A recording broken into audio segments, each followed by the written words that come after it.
ஆஃபீஸ்க்குள்ளே தன்னோட அவுட்டியோட ஒய்ஃப், அதாவது வெளியில் இருக்க மார்க்கோட ஒய்ஃப் உயிரோடு தான் இருக்கா, மிஸ் கேசியாக இருக்கா, இவ்வளோ நாள் தான் கூட வேலை செஞ்சுருக்கான்ற உண்மை தெரிஞ்சு அதுக்கப்புறம் எமர்ஜென்சி ஓவர் ரைட் கட்டான மார்க் இப்போது கண்ணை திறந்தா ஆஃபீஸ் லிஃப்ட்லேருந்து வெளில வரான். அவனுக்கு தன்னோட ஆஃபீஸுக்கு போகணும் உடனடியான்ற அர்ஜென்சி இருக்குது. கேஸுக்கு என்னாச்சு பார்க்கணும், ஹெல்லியாருக்கு என்னாச்சு, டிலனுக்கு என்னாச்சுன்னு தெரிஞ்சுக்க வேகமாக ஆஃபீஸ்க்கு வர்றான். அங்கே போய் பார்த்தா அவனோட டீமே இல்லை, அங்கே வேற ஒரு புது டீம் இருக்குது. வாட் த ஃபக்னு மார்க் குழம்பி போய் நிற்கிறான். அப்போ தான் மில்சிக் உள்ள. வணக்கம் நண்பர்களே, இன்றைக்கி நம்ம செவரன்ஸோட சீசன் 2 பற்றி தான் ஃபுல்லாக பார்க்க போகிறோம். சீசன் 1 பற்றி பார்க்கணும்னா ஆல்ரெடி சேனலில் இருக்குது, மறக்காமல் செக் பண்ணி பாருங்கள். நீங்கள் நம்ம சீசன் 2 ஃபுல் கதையை பார்ப்போம். அதுக்கு முன்னாடி சேனல் பிடிச்சிருந்தா மறக்காமல் லைக் பண்ணுங்கள், ஷேர் பண்ணுங்கள், சப்ஸ்கிரைப் பண்ணுங்கள். போன எபிசோடில் கடைசியில் அந்த ஃபோட்டோவை பார்த்த மார்க் ஷீ இஸ் அலைவ், அவள் உயிரோடு இருக்கான்னு தான் சொன்னான். அவள் ஷீ இஸ் அலைவ்னு சொன்னது தங்கச்சியோட குழந்தையா இல்லை மிஸ் கேசியா? இந்த குழப்பம் வெளியில் இருக்க மார்க்குக்கு பயங்கரமாக இருக்குது. ஏன்னா டெவான், அதாவது மார்க்கோட தங்கச்சி எக்ஸ்பிளைன் பண்ணுறான். நீ ஸ்விட்ச் ஆனப்போ என்னென்ன பேசின, என்னென்ன சொன்ன, எல்லா விஷயத்தையும். அவனுக்கு அப்பையும் தன்னோட ஒய்ஃப் செத்துட்டான்றதான் நம்பிக்கை இருக்குது. ஏன்னா நான் நேரில் போய் பாடியை பார்த்து கன்ஃபார்ம் பண்ணேன், நீயும் தான் கூட வந்த. அவள் செத்துட்டான், நான் இத்தனை வருஷம் கஷ்டப்பட்டிருக்கேன். இப்போ அவள் உயிரோடு இருக்கா, அதுவும் லூமனில் இருக்கான்னு சொன்னால் எப்படி ஹவ் இட் பாசிபிள்? அவங்க எப்படி ஒரு டெத்தையே ஃபேக் பண்ணி என்ன அந்த கம்பெனிக்கு வேலைக்கு வர வச்சிருக்க முடியும்? அப்படி என்கிட்ட என்ன ஸ்பெஷலாக இருக்குது? ஏன் அவங்க ஜம்மாவை கடத்தி வச்சிருக்கணும்? இது எதுக்குமே நம்மக்கிட்ட பதில் இல்லை. வி ஹேவ் டு இன்வெஸ்டிகேட் இட்னு முடிவு பண்ணுறாங்க. கட். ஆஃபீஸ்க்குள்ளே மில்சேக் மார்க்கை பார்த்து போய் சொல்கிறான். அதாவது நீங்கள் 3 பேர் எமர்ஜென்சி ஓவர் ரைட் பண்ணீங்கல்ல, அதில் நீ மட்டும்தான் வேலைக்கு திரும்ப வர ஒத்துக்கினேன். அவங்க 3 பேரும் வேலைக்கு திரும்ப வர ஒத்துக்கல. அது மட்டும் இல்லாமல் அவங்க வெளி உலகத்தில் பெரிய ஸ்டார்ஸ் ஆகிட்டாங்க, லூமனுக்கு எதிராக போராடுற ஒரு பீப்புள்ஸ் ஹீரோவாக மாறிட்டாங்கன்னு போய் சொல்கிறான். அதை மார்க் நம்ப மாட்டேன்றான். இல்லை, நான் நம்ப மாட்டேன், இது அவங்களே என்கிட்ட சொல்ல சொல்லு, அப்போ நான் நம்புறேன்னு. மில்சேக், இல்லைப்பா இதான் நடந்தது, அவங்க உன்னை பார்க்க வர மாட்டேன்றாங்க, நீ மட்டும்தான் இந்த வேலைக்கு திரும்ப வர ஒத்துக்கிட்ட, இதான் உன்னோட புது டீம், போய் ஒர்க் பண்ணுன்னா அவனோட புது டீமை காட்டுறான். அங்கே ஒரு வயசானவன், ஒரு ரஷ்யன், ஒரு பொண்ணு இருக்காங்க. இவங்க தான் உன் புது டீமுக்கு கூட ஒர்க் பண்ணு. அப்புறம் இல்லாமல் ஒரு சின்ன பொண்ணை காட்டுறாங்க, ஸ்கூல் பொண்ணு மாதிரி, மிஸ் ஆங். அவள் இங்கே ஒரு ட்ரைனியாக இருக்கா. அவளும் இந்த ஃப்ளோரை சூப்பர்வைஸ் பண்ண ஹெல்ப் பண்ணுவா. கோபல் இல்லை, வேலையை விட்டு போயிட்டா. இப்போ நான் தான் இந்த ஃப்ளோரோட மேனேஜர், நான் தான் எல்லாத்தையும் பார்த்துக்க போகிறேன்னு சொல்கிறான். மார்க் இருந்தாலும் அவனோட டீம் இல்லாததை நினச்சி பயங்கரமாக காண்டாகிறான். அது மட்டும் இல்லை, அவனால் மிஸ் கேசியும் அங்கே கண்டுபிடிக்க முடியல. ஸோ மார்க் நிறைய சின்ன வேலைகளை பண்ணுறான். லைக் ஒரு பேப்பரில் அந்த ஆஃபீஸை பற்றி தப்பாக எழுதி, மில்சேக்கை பற்றி தப்பாக எழுதி கீழே மார்க்குன்னு போட்டு அந்த பேப்பரை மில்சேக் கண்ணில் படுற மாதிரி வச்சிடறான். ஏன் அவன் அந்த மாதிரி பண்ணுறான்னா, அவன் கூட டீமில் இருக்க அந்த வயசானவன் பேரும் மார்க் தான். ஸோ அவன் தான் அதை எழுதுறான், அவன் மேலே ப்ளேம் பண்ண ட்ரை பண்ணுறான். அவன் கூட இருக்கவங்ககிட்டலாம் ஆஷா நடந்துக்கிறான். இந்த மாதிரி விஷயங்கள்லாம் தொடர்ந்து போயிட்டுருக்கு. அவன் கூட இருக்கவங்களாம் ஆஷா நடந்துக்கிறான். இது எதுவுமே மார்க்குக்கு வேலைக்கு ஆகலை. ஸோ மார்க் ஒரு முடிவு எடுக்கிறான். நேராக மில்சேக் கூட ரூமுக்கு போய் அந்த போர்டு கிட்ட பேசுறதுக்கான ஸ்பீக்கரில் பேசுகிறான். எனக்கு என்னோட பழைய டீம் தான் வேணும், அவங்க இருந்தால் தான் நான் வேலை செய்வேன், இல்லைனா நான் வேலை செய்ய மாட்டேன் அப்படின்னு சொல்லி அந்த ஸ்பீக்கரில் பேசிடுறான். இது பெரிய ப்ராப்ளம் ஆகிடுது. மில்சேக் கூப்பிட்டு போர்டு கண்டிக்கிறாங்க. ஸோ வேறு வழியில் அவன் பழைய டீமை கொடுத்து தான் ஆகணும்னு சொல்லி மார்க் வெளியில் போயிட்டு அடுத்த நாள் லிஃப்ட்டுக்குள்ளே வரான். வேறு ஆஃபீஸ்க்கு வந்த மாதிரி இருக்குது. ஏன்னா ஆஃபீஸில் இருக்க வால் கலர்ஸு, பெயிண்டிங்ஸ் இதெல்லாம் மாறி இருக்குது. என்னடான்னு பார்த்தா லிஃப்ட் மறுபடியும் ஓப்பன் ஆகுது, டிலன் வரான். அதுக்கடுத்து லிஃப்ட் ஓப்பன் ஆகுது, இர்விங் வரா. அதுக்கடுத்து லிஃப்ட் ஓப்பன் ஆகுது, எல்லியார் வரா. ஸோ அவங்களோட பழைய டீம் மொத்தமே வந்துடுச்சு. கட். ஹெல்லியோட கதைக்கு போவோம். அன்னைக்கு நைட்டே அவள் ஸ்டேஜில் பேசுறது லூமனுக்கு மிகப்பெரிய பாதிப்பை ஏற்படுத்தியிருக்கோம். பட் அவளை ப்ரெஸ்ஸுக்கு ஒரு கன்ஃபெஷன் கொடுக்க வச்சுருக்காங்க. நான் ட்ரக் அப்யூஸ்னால இந்த மாதிரி பேசிட்டேன், நான் யூஸ் பண்ண ட்ரக்ஸ்னால தான் நான் இப்படி பேசினேன். அது செவரன்ஸ் கூட கொலாய்ட் ஆகி மிகப்பெரிய இம்பேக்ட் ஏற்படுத்திச்சு. நான் பேசுறது எதுவுமே உண்மை இல்லைன்னு அவள் போய் ப்ரெஸ் முன்னாடி போய் சொல்கிறா. அது முடிஞ்ச அப்புறம் அவள் போய் அப்பாவை மீட் பண்ணுறா. அவங்க அப்பா, நான் உன்னை என்னவோ நினச்சி உங்கள்கிட்ட இந்த பொறுப்பை கொடுத்தேன், நீ டிசப்பாயிண்ட் பண்ணிட்டேன்னு சொல்லி கிளம்பி போயிடுறான். அவங்க அப்பா தான் JP Egan, current CEO of Lumen. சரி, இப்போ இந்த பிரச்சனையை எப்படி சால்வ் பண்ணலான்னு சொல்லிட்டு போய் ஹார்மோனியை மீட் பண்ணி அவளுக்கு புதுசாக ஒரு போஸ்டிங் தரா. நான் உன்னை இதை விட செவரன்ஸ் ஃப்ளோரோட மேலே ஒரு போஸ்டிங்கில் வைக்கிறேன். பட் உன்னை செவரன்ஸ் ஃப்ளோருக்கு என்னால் திருப்பி கொண்டு போக முடியாது. ஏன்னா நீ பண்ணது எல்லாமே ஒரு டோட்டல் ஃபெயிலியர், எமர்ஜென்சி ஓவர் ரைடே நடந்துடுச்சு. ஸோ உன்னை மறுபடியும் உள்ளே கூட்டும் போது நல்லா இருக்காது. நான் திருப்பி ஃப்ளோருக்குள்ளே போகிறேன். இந்த ஒட்டி என்னோட உள்ளே இருக்க கேரக்டராக இன்னியாக இல்லாமல் நானாகவே ஃப்ளோருக்குள்ளே போகிறேன். கிளாஸ் க்ளோ மூலமா. கிளாஸ் க்ளோன்றது ஒரு மெத்தட். அதை யூஸ் பண்ணி வெளியில் இருக்கவங்க அப்படியே செவரன்ஸ் நடக்காமல் உள்ளே போக முடியும். அந்த மாதிரி தான் ஹார்மனி, மில்சேக் இவங்க எல்லாருமே உள்ளே போயிட்டு இருந்தாங்க. இப்போ நானும் அதை பண்ண போகிறேன். நான் பர்சனாலிட்டி சேஞ்ச் பண்ண போகிறது இல்லை, ஏன்னா பர்சனாலிட்டி சேஞ்ச் பண்ணால் அவன் என்ன பண்ணுவானே நமக்கு தெரியாதுன்னு சொல்லி ஹார்மோனி கிட்ட பேசுகிறா. பட் ஹார்மோனி, எனக்கு செவர்ட் ஃப்ளோர் தான் வேணும், நான் தான் அந்த ஃப்ளோரை திருப்பி மேனேஜ் பண்ணுவேன், அப்படின்னா நான் கம்பெனிக்குள்ளே வரேன், இல்லை நான் கம்பெனிக்குள்ளே வரலன்னு சொல்கிறா. ஹெல்லி இதான் உனக்கு ஆஃபர் பண்ண முடியும். இஷ்டம் இருந்தால் வேலை செய்யல போன்றா ஹார்மனி கிளம்பி போயிடுறான். கட். ஹெல்லிக்கு அப்போதான் ஒரு முக்கியமான ஃபுட்டேஜ் காட்டப்படுது. அது என்ன ஃபுட்டேஜ்னா மார்க்கும் ஹெல்லி ஹாரும் கிஸ் பண்ண ஃபுட்டேஜ். அதாவது வெளியில் இருக்க ஹெலினா உள்ளே இருக்க ஹெலி மார்க் கூட லவ்வில் இருக்கிறத ஃபீல் பண்ணுறான். அதுக்கு வாட்டமாக அவங்க 2 பேரும் கடைசியாக அன்றைக்கி லிஃப்ட்டை விட்டு போகிறதுக்கு முன்னாடி கிஸ் பண்ணியிருக்காங்க. அந்த கிஸ் பண்ண ஃபுட்டேஜ் தான் இப்போ அவள் பார்க்குறான். ஸோ மார்க்குக்கும் ஹெல்லிக்கும் நடுவில் ஒரு சின்ன கனெக்ஷன் இருக்குது, ஒரு லவ் இருக்குன்றதையும் அவள் தெரிஞ்சுக்கிறா. இதை வச்சு நம்ம மார்க்கை நம்ம பக்கம் எடுத்துகிட்டு வரலாம், அவனை நமக்கு தேவையான வேலையை செய்ய வச்சுக்கலாம், இந்த வேலையை சக்ஸஸ்ஃபுல்லாக இந்த மிஷினை சக்ஸஸ்ஃபுல்லாக முடிச்சு அப்பா கிட்ட நல்ல பேர் வாங்கலான்னு ஹெலினா முடிவு பண்ணி உள்ளே போக தயாராகிறா. அதே மாதிரி தான் அவள் உள்ளே வந்தால் ஹெலினாவாகவே ஹெல்லியா அவள் மாறலை. அவள் மார்க்கிட்ட பச்சையாக ஸ்வீட்டாக நடந்துக்கிற மாதிரி நடிக்கிறான். மார்க் ஆனால் அவகிட்ட நம்பி உண்மையை சொல்கிறான். அதாவது என் வெளியில் இருக்கிறவனோட ஒய்ஃப் இன்னும் உயிரோடு தான் இருக்காங்க, அவனை நம்ம தேடணும். அதே மாதிரி நான் வேறு டீம் கூட ஒர்க் பண்ணேன், நான் அவங்க வேணான்னு சொல்லி அடம் பிடிச்சி உங்களை வர வச்சுருக்கேன். லைக் இந்த மாதிரி விஷயங்கள் எல்லாத்தையும் மார்க் அவளுக்கு எக்ஸ்பிளைன் பண்ணுறான். ஹெல்லியும் எல்லாத்தையும் கூட அவங்க கூட இருந்தே அப்சர்வ் பண்ணிக்கிறா. அவங்களோட பிளான்ஸ்லாம் என்னன்றதை கேட்டுக்கிறான். கட். அங்கே வந்த மில்க்ஷேக் அவங்கள திருப்பி பனிஷ்மெண்ட் ரூமை கூப்பிட்டு போகிறான். பட் இந்த வாட்டி பனிஷ்மெண்ட் ரூமா இல்லை, அது என்டர்டைன்மெண்ட் ரூமாக மாதிரி இருக்குது. அவங்களுக்கு ஒரு வீடியோ போட்டு காட்டுறாங்க.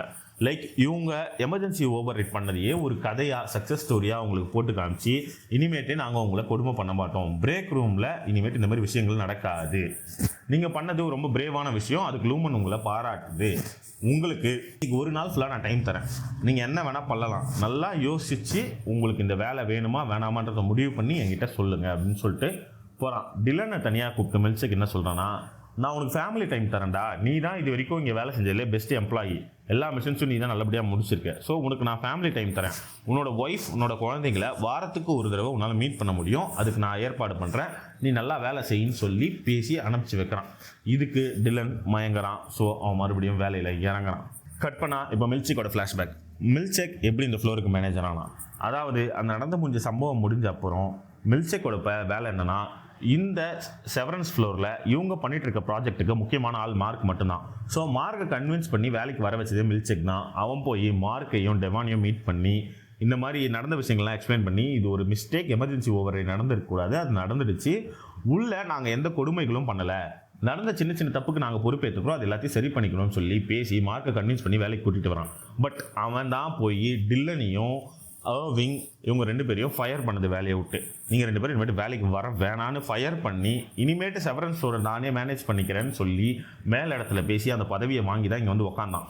பட் அவன் புது டீமில் மார்க்கை உள்ளே நுழைச்சது அப்புறம் இவங்க எல்லாரும் அது ஃபெயிலியர் ஆகி மறுபடியும் இவங்க எல்லாரையும் வேலைக்கு கொண்டு வர வேண்டியதுன்னு மில்க்ஷேக்கோட நிறைய மூவ்ஸ் ஃபெயிலியரில் முடிஞ்சிருக்கு. இதனால் அவனுக்கு ஆஃபீஸில் மரியாதை குறையுது, பல ப்ராப்ளம்ஸை அவனும் ஃபேஸ் பண்ண வேண்டிய நிலைமை வருது. கட். வெளி உலகத்தில் ஹெல்லிக்கிட்ட இருந்து கோபமாக கிளம்புன கோபல் அவளோட திங்ஸ் எல்லாம் எடுத்துகிட்டு அந்த டவுனை விட்டு வெளியில் போகிறதுக்கோசம் அவளோட வீட்டுக்கு வரான்.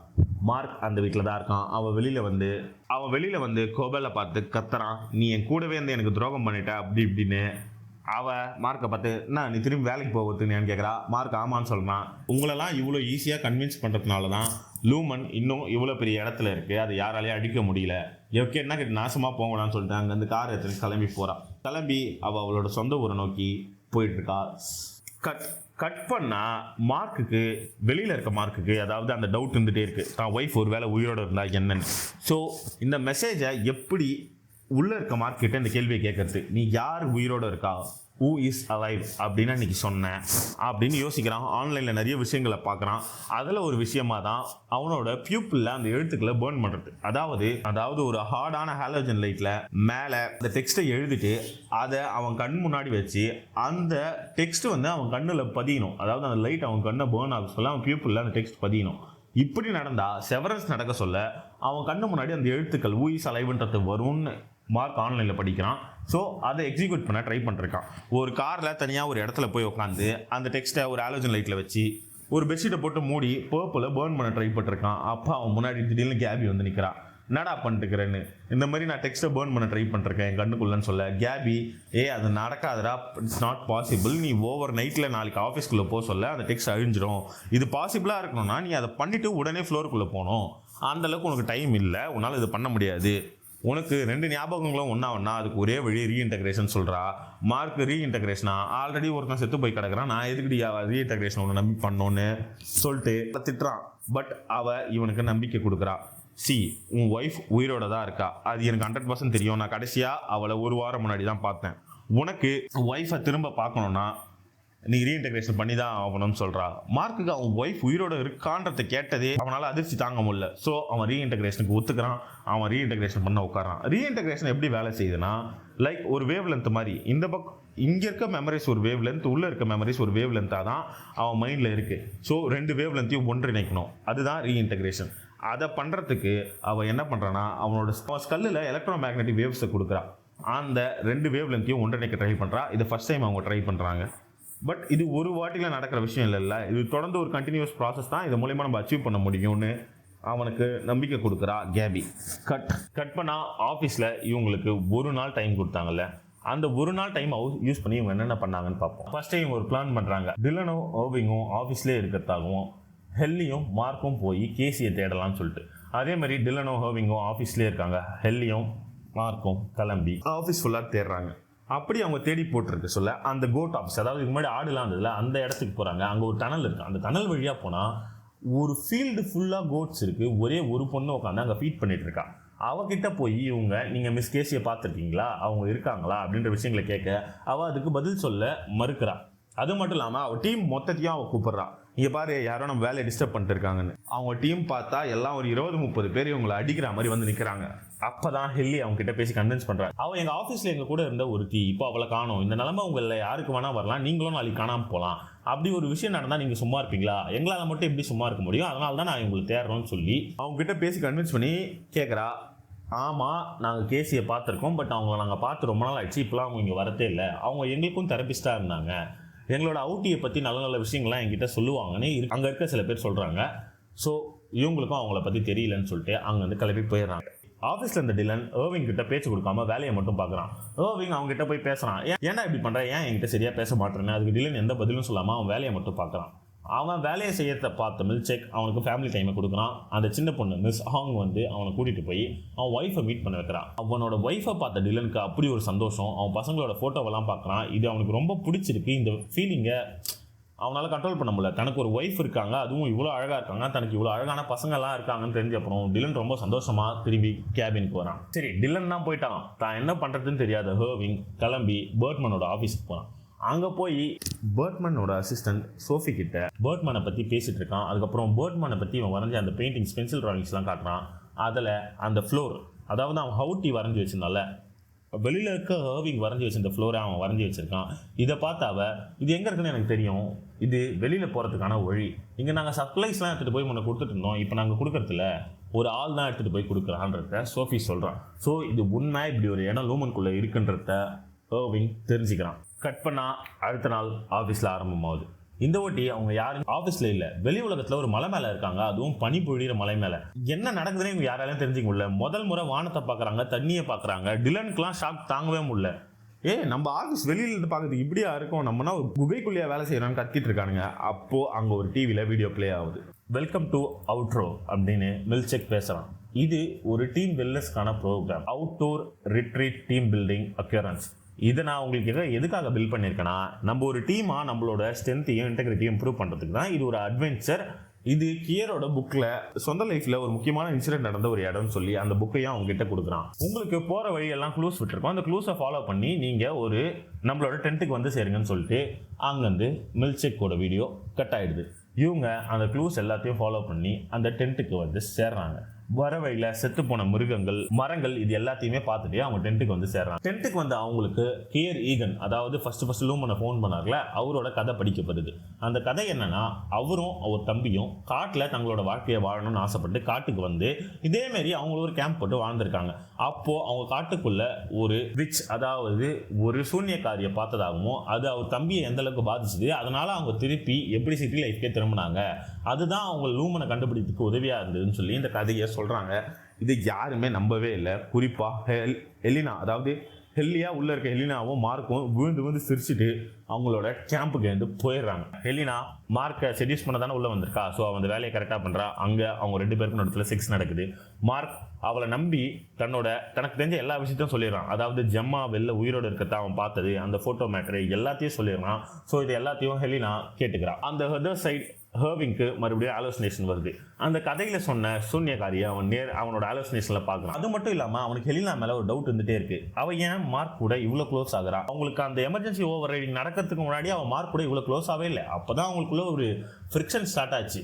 அங்கேருந்து அவன் ஏன் இவ்வளோ க்ளோஸாக மார்க் கூட மாறணும்? அவன் நம்ம கூட பழகிற விதம் எல்லாமே வியடாக இருக்குது. ஏன்னா அவள் மார்க் கூட மட்டும்தான் க்ளோஸாக பழகிறா. இதுக்கு முன்னாடி அவள் அப்படி கிடையாது. எல்லார் கூடயும் தானே அவள் பழகணும். இந்த மாதிரி விஷயங்கள்லாம் ஹர்விங்க்கு எலினாவை பற்றி ஏதோ டவுட் கொடுத்துட்டே இருக்குது. ஸோ அடுத்த நாள் காலைல அவன் எலினாவை விசாரிக்கிறான். உண்மையிலே நீ ஹெல்லி தானா இல்லை வெளியிலேருந்து வந்த ஹெலினாவான்னு. அதுக்கு அவள் பதில் சொல்ல மாட்டான். ஸோ ஹர்விங் அவளை கொலை பண்ணிடுவன் மிரட்டினான். அதுக்கும் அவள் பதில் சொல்ல. ஸோ ஹர்விங் அவளை அந்த குளிரில் ஐஸ் ஃப்ரீசிங் வாட்டரில் முக்கி அவளை மூச்சு விட திணறடிக்கிறான். அவளை நான் கொன்னுடுவேன், இப்போ நீங்கள் பர்சனாலிட்டி ஸ்விட்ச் பண்ணலான்னு மிரட்டுறான். வேற வழியே இல்லாமல் எலினா கீழே வந்து அவன் சொல்கிறத செய்யுங்களா, உண்மையிலேயே எனக்கு கொண்டுடுவான் போல இருக்கிறான்னு கத்த மில்செக் பர்சனாலிட்டி ஸ்விட்சை பண்ணுறான். மறுபடியும் ஹெல்லி உயிரோட மார்க் என்ன நடக்குதுன்னே புரியாம கீழே போய் ஏர்விங் கிட்ட இருந்து அவளை காப்பாத்த. அப்பதான் ஏர்விங் மார்க் கிட்ட சொல்றான், டேய் நான் உங்களுக்கு ஒரு ஃபேவர் பண்ணியிருக்கேன், இவதான் உண்மையான ஹெல்லின்னு சொல்ல. அது ஹெல்லியும் எழுந்து ஒத்துக்கிறா, என்ன அவங்க ஏமாத்திட்டாங்க, இவ்வளவு நேரம் இங்க இருந்தது நான் கிடையாதுன்னு. பட் ஏர்விங் வந்து கூட இருக்க எம்ப்ளாய்க்கு லைஃப் த்ரெட் வச்சதுனால அவனை வேலையை விட்டு அனுப்பிச்சு விட்டுறான் மில்செக். பட் ஏர்விங் போறதுக்கு முன்னாடி ஒரே ஒரு விஷயம் தான் சொல்றான், நான் உங்களுக்கு இங்கே ஒரு கோல்டன் ஆப்பர்ச்சுனிட்டி கிரியேட் பண்ணி கொடுத்துருக்கேன், இதை யூஸ் பண்ணுங்க, அந்த டோரை கண்டுபிடிங்க, இங்கேருந்து வெளில போங்கன்னு. இப்போ நான் வெளியில ஹெலினா சோகமாக உட்காந்துருக்கா. இந்த ஓட்டி அவகிட்ட செவரன்ஸை சேர்ந்தவங்களாம் சொல்கிற விஷயம் என்னன்னா, நீ மறுபடியும் கிளாஸ் க்ளோவை யூஸ் பண்ணி உள்ளே போக முடியாது, நீ போனால் மாட்டிப்ப. ஸோ நம்ம எல்லியை தான் இந்த கேமை ப்ளே பண்ண வைக்கணும், நமக்கு வேறு வழியே கிடையாது, இனிமேட்டு இந்த கேமை நம்ம கண்ட்ரோல் பண்ண முடியாது, இது எப்படி போகுதுன்னு பார்க்கலான்னு சொல்லி ஹெல்லியை திருப்பி உள்ளே அனுப்ப முடிவு பண்ணி அதுக்கு ஒத்துக்கிறாங்க போர்டு மெம்பர்ஸ். ஸோ இனிமேட்டு உள்ளே இருக்க போகிறது ஹெல்லி தான். ஹெல்லி உள்ளே வந்த அப்புறம் டிலன் மார்க் கிட்ட கேட்குறான், நீ எப்படா அவகிட்ட உண்மையை சொல்ல போற, நீ ஹெல்லினா கூட செக்ஸ் வச்சுக்கிறது, உன் ஒய்ஃப் உயிரோடு இருக்கிறது, இந்த மாதிரி நிறைய விஷயம் அவளுக்கு தெரியாது, இது எல்லாத்தையும் நீ அவகிட்ட சொல்கிறது தான் நல்லது, இல்லைனா இது பெரிய ப்ராப்ளமில் போய் முடியும்னு. மார்க்குக்கு இது எப்படி அவகிட்ட சொல்கிறதுன்னு தெரில. ஸோ மார்க் கொஞ்சம் வெயிட் பண்ணுறான், நான் சொல்கிறேன்டா கொஞ்சம் பொறுமையாக சுச்சுவேஷன் சரியாகட்டும்னு. நேரத்தில் மில்செக் ஆஃபீஸ்க்கு வந்து இவங்க எல்லாரையும் வேலை செய்ய சொல்கிறான். சரி இவங்கள வேலை செய்யலான்னு ஆஃபீஸுக்கு போனால் அங்கே 4 டெஸ்க் 3 டெஸ்க்காக மாறி இருக்கு. டிலனுக்கு இந்த அதிர்ச்சியை தாங்கவே முடியல. எங்கே ஏர்விங்கோட டெஸ்க்கு, ஏர்விங்க்கு என்ன ஆச்சு கேட்க மில்செக் அவனை வேலையை விட்டு அனுப்பிச்சிடும். அவன் பண்ண வேலைக்கு பண்ணா அவனை வேலை வச்சுருப்பாங்களா, அவன் கதையத்தோட ஓவர் அவன் திரும்பி லூமனுக்குள்ள வர முடியாதுன்னு சொல்றான். டிலன் உடனே அப்போ அவன் செத்துறான் தானே அர்த்தம், அவனுக்கு ஒரு ஃபியூனரல் வைக்கலாம் அப்படின்னு சொல்லி ஐடியா பண்ணி இன்னைக்கு நாளையும் வேலை செய்யாமல் ஓட்ட ட்ரை பண்ணான். ஸோ அங்கே ஏர்விங்க்கு ஒரு ஃபியூனரல் நடத்துகிறாங்க. ஃபியூனரல் நடந்து முடியுது. அங்கே ஏர்விங் பற்றின வீடியோஸ்லாம் ப்ளே பண்ணுறாங்க. அப்போ ஏர்விங்கோட ஒரு ஃபோட்டோவும் அங்கே பெயிண்டிங்காக ஹேங் பண்ணியிருக்காங்க. இந்த விஷயம்லாம் நடந்து முடிஞ்ச அப்புறம் மார்க் ஹெல்லியை கூப்பிட்டு சொல்றான், இந்த மாதிரி நான் எலினா உன்னோட வெளி பர்சனாலிட்டி கூட செக்ஸ் வச்சுட்டேன், அது மட்டும் இல்லாமல் அவுட்டியோட ஒய்ஃப் உயிரோட இருக்காங்க, அவங்கள நம்ம தேடி கண்டுபிடிக்கணும், இந்த மாதிரி விஷயங்கள்லாம் சொல்றான். இதை கேட்டு அவ கத்துறான். இதை கேட்டு அவளுக்கு எப்படி ரியாக்ட் பண்ணணும்னு தெரியல. அது மட்டும் இல்லாமல் நீ ஏன் என்கிட்ட இவ்வளோ டிஸ்டன்ஸ் மெயின்டைன் பண்ணுறேன்னு ஹெலினா மார்க்கை பார்த்து கேட்குறா. அதுக்கு மார்க் சொல்கிற பதில், என்னால் இப்பயும் உன்னை ஃபுல்லாக நம்ப முடியல, நீ ஹெலினாவா ஹெல்லியாரா யாருன்னே எனக்கு தெரில, ஏன்னா போன ஓட்டி நான் உன்னை நம்பி தான் என்னோட எல்லா டீட்டெயில்ஸையும் எல்லா பிளான்ஸையும் சொன்னேன், என் ஒய்ஃப் உயிரோட இருக்க விஷயம் உயிரோட இருக்கான்ற விஷயம் எனக்கு தெரியுன்றது முதற்கொண்டு இது எல்லாமே இப்போ ஹெலினாக்கும் தெரியும், எல்லாத்துக்கும் காரணம் யாரு நீ அப்படின்னு சொல்லி அவளை திட்டுறான். ஹெல்லிக்கு செம கோவம் வருது ஹெலினா மேலே. அவள் என் பர்சனாலிட்டி யூஸ் பண்ணி உன் கூட செக்ஸ் வச்சுக்கிட்டா, என் உடம்பு யூஸ் பண்ணி உன்னை மேனிப்புலேட் பண்ணிட்டா, அது மூலிமா உன்னோட எல்லா இன்ஃபர்மேஷனும் தெரிஞ்சுட்டு போயிட்டா, பட் எனக்கு எதுவுமே கிடைக்கல, நான் தான் இங்கே டோட்டல் லூசர், நான் தான் ஃபெயிலியர் சொல்லிட்டு அவள் அழுதுனே அங்கேருந்து ஓடிடும். கட் பண்ணா இவங்க 2 பேருக்கு ஆர்குமெண்ட் நடந்துட்டு இருக்கு சொல்ல டிலன் அங்கே இருக்க பெயிண்டிங்ஸ்லாம் சுற்றி பார்த்துட்டு இருக்கான். அப்போ ஒரு ஃபோட்டோக்கு பின்னாடி ஒரு சின்ன சீட் இருக்கிறத உணர்றான். அந்த சீட்டை எடுத்து பார்த்தா அது அந்த பிளாக் டோர்வேவோட பெயிண்டிங்கும் பின்னாடி அதுக்கு போகிறதுக்கான வழியும் இருக்கு. எப்படி அது பாசிபிள்னு பார்த்தா ஏர்விங் அவன் வெளில போகிறதுக்கு முன்னாடி அந்த பேர்ட்டோட அசிஸ்டண்ட்டை மீட் பண்ணால அவங்ககிட்ட இதை கொடுத்துட்டு வந்திருப்பான். ஸோ அவளுக்கு வழி தெரியும். அவள் அந்த வழியை அது பின்னாடி எழுதி அவங்க இது தானே ஆப்டிகல்ஸ் தானே இந்த ஃபோட்டோஸு இது எல்லாத்தையும் பண்ணுறது. ஸோ அவங்க அது அந்த ஃபோட்டோ பின்னாடி இது ஒரு இன்ஃபர்மேஷனாக கொடுத்துருக்காங்க. இந்த இன்ஃபர்மேஷனை டிலன் பார்த்துட்டு அங்கேயே திருப்பி வெஸ்ட்டு வந்துடுறான். இந்த பக்கம் மில்செக் இந்த ஃப்ளோர் மேனேஜராக வந்த அப்புறம் நடந்த விஷயங்கள் எதுவுமே சரியில்லை. ஸோ அவனுக்கு ஒரு பர்ஃபார்மன்ஸ் ரிவ்யூ மீட்டிங் வைக்கிறாங்க. மீட்டிங்கை கண்டக்ட் பண்ணுறது ட்ரம்மண்ட் யாருன்னா லூமனோட ஒரு மிகப்பெரிய ஆள். லைக் எந்த ப்ராப்ளம்னாலும் அதை சார்ட் அவுட் பண்ணுறது அவன் தான். ஸோ அவன்கிட்ட பர்ஃபார்மன்ஸ் ரிவ்யூ போகுது. அங்கே மில்செக்கை அசிங்கப்படுத்தி அனுப்புகிறாங்க. லைக் உன்னோட பேசுகிற விதம் சரியில்லை, நீ நிறைய லாங்கான வேர்ட்ஸ் யூஸ் பண்ணுற, புரியாத மாதிரி பேசுகிற, அது இதுன்னு இது எல்லாத்தையும் கேட்டு செம்ம காண்டாகி மில்செக் வந்து ஆஃபீஸில் உட்காந்துருக்கான். அவனுக்கு தான் மேலே ஒரு வெறுப்பு ஏற்படுது. தன்னோட பர்ஃபார்மன்ஸை இம்ப்ரூவ் பண்ணணும், நம்ம இன்னும் பெட்டர் ஆகணுன்ற வெறி அவனுக்கு அதிகமாகுது. ஸோ அவன் இந்த ப்ராஜெக்டை முடிக்க தயாராகணும். ப்ராஜெக்ட் அப்படி எந்த ப்ராஜெக்டை பற்றி இவங்க பேசிகிட்டு இருக்காங்க? இவங்க பேசிகிட்டு இருக்க ப்ராஜெக்டோட பேர் கோல்ட் ஹார்பர். இதுதான் மார்க் செய்ய போகிற கடைசி ப்ராஜெக்ட். இதோட டீட்டெயில்ஸ் என்னன்னு நம்ம பின்னாடி பார்ப்போம். வெளி உலகத்தில் என்ன நடக்குதுன்றதை பற்றி ஃபர்ஸ்ட். மார்க் அவனோட ரீஇன்டகிரேஷன் ப்ராசஸில் இருக்கான். இந்த ப்ராசஸை ஃபாஸ்ட் ஆகிறதுக்கோசம் கேபி ஒரு ஐடியா பண்ணுறா. என்னன்னா, அந்த சிப்பை நம்ம ஃப்ளட் பண்ணணும், அதாவது அதை மூழ்கடிக்கணும் ஒரு ரத்தத்தால். பட் அதை நம்ம எப்படி பண்ணுறதுன்னா, உன் மண்டைக்குள்ள ஒரு ட்ரில் போடணும். புதுசாக ட்ரில் பண்ணி ஆப்ரேஷன் பண்ணுறதுக்கு ரொம்ப லேட் ஆகுமேன்னு யோசிச்சுட்டு இருக்க சொல்லிதான் அவளுக்கு ஞாபகம் வருது, அவன் மண்டையில் ஆல்ரெடி ஒரு ஓட்டை இருக்கே. ஏன்னா அந்த சிப்பை வைக்கிறதுக்கே ஓட்டை போட்டு தானே வச்சுருப்பாங்க. ஸோ அந்த ஓட்டையை ஓப்பன் பண்ணி அந்த சிப்பை ஃப்ளட் பண்ணுறான். இது மார்க்க ரொம்பவே சிக்காயிடுது. அதாவது அவன் பிரெயினில் இருக்க ஒரு பகுதியை அவங்க ஃப்ளட் பண்ணியிருக்காங்க. இதனால் அவனுக்கு ரொம்பவே உடம்பு முடியாமல் போகுது. அவன் சிக்கா படுத்துட்டு இருக்கான். கட் பண்ணா ஏர்விங் வீட்டுக்கு யாரோ வராங்க. யாராவது நம்ம வீட்டுக்கு வந்து நிற்கிறதுன்னு பார்த்தா பேர்ட் வந்து ஏர்விங்கை பார்த்து பேசி, நீ எங்கள் வீட்டு வெளில வந்து எங்களை பார்த்துட்டு போயிட்ட, எதுக்கு அந்த மாதிரி பண்ணேன்னு கேட்குறான். ஸோ அதுக்கு ஏர்விங் வந்து நடந்த விஷயத்த சொல்கிறான். அதாவது எனக்கு ஒன்று லூமனில் தெரியும் அந்த மாதிரி விஷயம்லாம். ஸோ பேர்ட் அவனை வீட்டுக்கு கூப்பிட்றான். அவனோட பார்ட்னர் கூட இவங்க ஒரு டின்னர் சாப்பிட்றாங்க. அங்கே பேர்ட் ஏர்விங் சொன்ன கதையெல்லாம் கேட்டு, ஓகே மேபி நான் உன்னை லவ் பண்ணியிருக்கலாம், பட் வெளி உலகத்தில் எனக்கு உங்கள் பார்ட்னர் இருக்கான், ஃபீல்ஸ் தான் என்னோட பார்ட்னர்னு சொல்லி அவனை பேசி சமாதானம் பண்ணி அனுப்பிச்சு வச்சிடறான். டிலனோட வீட்டில் டிலனோட ஒய்ஃப் அவள் போய் அவனோட உள்ள இருக்க பர்சனாலிட்டி இன்னியை மீட் பண்ணதை பற்றி சொல்கிறா. டிலன் அதை பற்றி கண்டுக்கவே இல்லை. ஓகே வெரி கூல், அடுத்த ஓட்டி மீட் பண்ணால் என்கிட்ட சொல்லு அப்படின்னு சொல்லி நார்மலாக அந்த விஷயத்தை கண்டுக்காமல் விட்டுறான். பட் இவளுக்கு உள்ளே இருக்கவனோட எக்ஸைட்மெண்ட் பிடிச்சிருக்கு. அவன் இவளை பார்க்க எவ்வளோ ஏங்குறான், இவளை எவ்வளோ லவ் பண்ணுறான் அப்படின்ற விஷயம் இவளுக்குள்ள ஒரு சின்ன மாற்றத்தை கொடுக்குது. கட் பண்ணால் அடுத்த நாள் ஆஃபீஸில் கோவமாக கோச்சிட்டு போன ஹெல்லி இப்போ வந்து மார்க் கிட்ட பேசுகிறான். மார்க் வந்து அவகிட்ட சாரி கேட்குறான். நானும் உங்ககிட்ட கொஞ்சம் ரூடாக பேசிட்டேன், என்னையும் மன்னிச்சிடுன்னு. ஹெல்லி இவங்ககிட்ட இன்னொரு விஷயம், ஹெல்லி அப்போ தான் அவங்ககிட்ட ஒரு விஷயத்த சொல்கிறான். எனக்கு உன் மேலே கோவம் இல்லை, வெளியில் இருக்க ஹெலினா மேலே தான் கோவம். அவள் என்னோட உடம்பை யூஸ் பண்ணி எல்லாத்தையும் அவளே அனுபவிச்சுக்கிறான், நான் எதையுமே அனுபவிக்கலை. ஸோ நம்ம 2 பேர் ஒன்றா இருந்தால் என்னால் உன் காதில் உணர முடியும், நீ என் மேலே வச்சிருக்க லவ் நான் ஃபீல் பண்ணணும்னு கேட்க மார்க்கும் அதுக்கு ஒத்துக்கிறான். ஸோ அவங்க ஆஃபீஸ்லேயே ஒரு கான்ஃபரன்ஸ் ஹாலில் அவங்க உடல் உறவு வச்சுக்கிறாங்க. அவங்களோட ரிலேஷன்ஷிப் இன்னும் ஸ்ட்ராங் ஆகிட்டே போகுது டே பை டே. ஸோ இதெல்லாம் முடிஞ்சு அவங்க வெளில நடந்து வந்துட்டு இருக்க சொல்ல மார்க்கோட மூக்கில் ரத்தம் வடியுது. ரீஇன்டகிரேஷன் ப்ராசஸ் அவனோட பிரெயினை இன்னும் அஃபெக்ட் பண்ணுது. கட் பண்ணால் அன்னைக்கு நைட் மார்க் அவனோட வீட்டில் தனியாக தூங்கிட்டு இருக்கான். அவன் ரீஇன்டகிரேஷனுக்கு கோசம் சில மெடிசன்ஸ்லாம் எடுத்துகிட்டு இருக்கான். அதெல்லாம் தொடர்ந்து சாப்பிட்டுட்டு இருக்கான். அப்போது டெவான் அவன் வீட்டுக்கு வந்து அவங்ககிட்ட பேசுகிறா. என்னடா அன்றைக்கி ஒரு பிளான் சொன்னேன், உன்னோட பர்பிளில் உன்னோட கண்ணில் வந்து அந்த லெட்டர்ஸை பதிய வச்சுட்டு போகிறேன்னா அந்த பிளான் ஃபெயிலியர் ஆயிடுச்சு, இப்போ என்ன பண்ணுற, வேறு எதனா ஹெல்ப் வேணுமான்னு கேட்க மார்க் அவங்ககிட்ட கத்தறான். நான் வேறு வழியில் ஏதோ பண்ணிட்டு இருக்கேன், என்னை டிஸ்டர்ப் பண்ணாத விடுன்னு சொல்லிட்டு அதை புரிஞ்சிக்காம திரும்ப மார்க்கை நோண்டிகிட்டே இருக்கா. அவங்க பேசிட்டே இருக்க சொல்ல மார்க் அங்கேயே மயக்கம் போட்டு கீழே உந்துறான் துப்புன்னு. டெவானுக்கு என்ன பண்ணுறதுனே தெரில. மார்க்கை எழுப்ப எவ்வளோ ட்ரை பண்ணுறா, ஆனால் மார்க் எழுந்துக்கவே மாட்டான். கட் பண்ணால் அடுத்த எபிசோடில் நம்ம ஜெமாவை பார்க்குறோம். ஜெமா அண்ட் மார்க் அவங்க 2 பேரும் எப்படி மீட் பண்ணாங்கன்ற கதையை பார்க்குறோம். ஜெமாவும் மார்க்கும் ஒரு யூனிவர்சிட்டியில் ப்ரொஃபஸர்ஸாக வேலை செய்கிறாங்க. அங்கே தான் அவங்க 2 பேரும் ஃபஸ்ட்டு மீட் பண்ணாங்க. அங்கேருந்து அவங்களுக்குள்ள காதல் மலருது. அந்த காதல் கல்யாணமாக மாறி அவங்க நல்லபடியான ஒரு வாழ்க்கையை தான் வாழ்ந்துட்டு இருக்காங்க. ஆனால் அவங்களுக்கு குழந்தை இல்லை. ஜெமாக்கு ஒரு தடவை மிஸ்கேரேஜ் ஆகிடுது. இதனால் அவங்களுக்குள்ள ஒரு சின்ன மனஸ்தாபம் இருக்குது. இந்த மனஸ்தாபத்தினால தான் மார்க் வந்து ஒரு பார்ட்டிக்கு அவ கூட நான் வரல, நீ மட்டும் தனியாக போய் வாண்டான். அந்த பார்ட்டிக்கு போக சொல்லலாம் ஜெமாக்கு ஆக்சிடென்ட் ஆகி அவள் செத்துறதா சொல்லப்படுது. கட் பண்ணால் இப்போ ஜெமா என்ன பண்ணிட்டு இருக்கானா, செவர்டு ஃப்ளோருக்கு கீழே வேற ஒரு ஃப்ளோரில் இருக்கா. அங்கே ஒரு பர்சனாலிட்டி இல்லை, மல்டிபிள் பர்சனாலிட்டிஸ், லைக் 12 ரூம் 5 ரூம்னு ஒவ்வொரு ரூமுக்குள்ளேயும் அவள் போக சொல்ல வேற பர்சனாலிட்டியாக மாறுறா. இது ஒரு எக்ஸ்பெரிமெண்ட்டாக அங்கே நடந்துட்டு இருக்கு. அதை எல்லாரும் சூப்பர்வைஸ் பண்ணிட்டு இருக்காங்க. டாக்டர்ஸ், பெரிய சயின்டிஸ்ட், சயின்டிஸ்ட்லாம். அவளுக்கு ஒவ்வொரு இடத்துக்குள்ளே போயிட்டு வரும்போதும் அவளுக்கு என்ன ஞாபகம் இருக்கு. லைக் எக்ஸாம்பிள், ஒரு தடவை ஒரு ரூம்குள்ளே போயிட்டு வர சொல்ல அவளுக்கு பல்வலி இருக்கு. பட் அங்கே உள்ள என்ன நடந்ததுன்னே அவளுக்கு ஞாபகம் இல்லை. ஒரு இடத்துக்கு போயிட்டு வர சொல்ல அவளோட ஹேர் ஸ்டைல் சேஞ்ச் ஆயிருக்கு, ஆனால் அது எப்படி நடந்ததுன்னு அவளுக்கு ஞாபகம் இல்லை. இந்த மாதிரி ஒவ்வொரு ரூம்லையும் அவளுக்கு ஒவ்வொரு பர்சனாலிட்டி இருக்கு. இவளை வச்சு பயங்கரமாக அவங்க எக்ஸ்ப்ளாய்ட் பண்ணி டெஸ்ட் பண்ணிட்டு இருக்காங்க. ஆனால் ஜெமா அவங்க கிட்ட திருப்பி கேட்டே இருக்கா, இந்த எக்ஸ்பெரிமெண்ட்லாம் முடிஞ்சிருச்சா, நான் புருஷனை போய் திரும்பி பார்க்கலாமா, நான் மார்க்கை மீட் பண்ணோன்னு. ஆனால் அவகிட்ட ஒரு பொய்யை சொல்கிறாங்க. மார்க் வெளி உலகத்தில் வேற ஒரு பொண்ணை லவ் பண்ணுறான், அவனுக்கு கல்யாணமே ஆக போகுது, அவன் உன்னை மறந்துட்டான், 4 வருஷம் ஆயிடுச்சு, அவன் மூவ் ஆன் ஆகிட்டான்னு. இதை ஜெமா அவளை ஏற்றுக்கவே முடியல. ஸோ அவள் அங்கேருந்து தப்பிக்க ட்ரை பண்ணுறா. அந்த டாக்டரை மண்டையிலே ஒரே போடா போட்டு அந்த ரூமை விட்டு வெளில ஓடி எஸ்கேப் ஆக ட்ரை பண்ணுறா. அந்த டாக்டரை மண்டையிலே போட்டு அவன் அந்த லிஃப்ட்டில் ஏறி எஸ்கேப் ஆகி வெளில ட்ரை பண்ணுறான். பட் அந்த லிஃப்ட் மேலே போனால் அவள் மிஸ்கேசியாக மாறிட்டா. ஏன்னா அந்த லிஃப்ட் வந்து செவரன்ஸ் ஃப்ளோருக்கு கீழே இருக்குது. அவள் மேலே போகலன்னா செவரன்ஸ் ஃப்ளோரை கடந்து தான் வெளியில் போய் லூமன் ஆஃபீஸ் தாண்டி வெளில போக முடியும். பட் செவரன்ஸ் ஃப்ளோருக்கு போனால் அவள் கேசி ஆயிடுறா. அங்கே போனோடனே அவள் எதுவுமே தெரியாத மாதிரி எல்லாத்தையும் மறந்து நிற்கிறா. நான் ஏன் இங்கே வந்தேன்னு.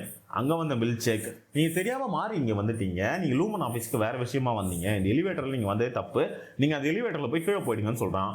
அவளும் இவனை நம்பி அந்த எலிவேட்டரில் போய் கீழே போயிடுறா. மறுபடியும் அவள் இருக்க எக்ஸ்பெரிமெண்டல் ஃப்ளோர்லேயே வந்து மாட்டிக்கிறா. அவளால் அங்கே எஸ்கேப் ஆகவே முடியல. கட் பண்ணா மயக்கம் போட்டு விழுந்த மார்க்கை எழுப்ப டெவான் எவ்வளோ ட்ரை பண்ணுறா, அவளால் எழுந்துக்க முடியல. கேபி அங்கே வந்து அவனை செக் பண்ணிவிட்டு அவனை நம்மளால் எழுப்ப முடியாது, ஏன்னா அவன் மெமரிஸ் ரெண்டும் கொலைட் ஆகிட்டு இருக்கு.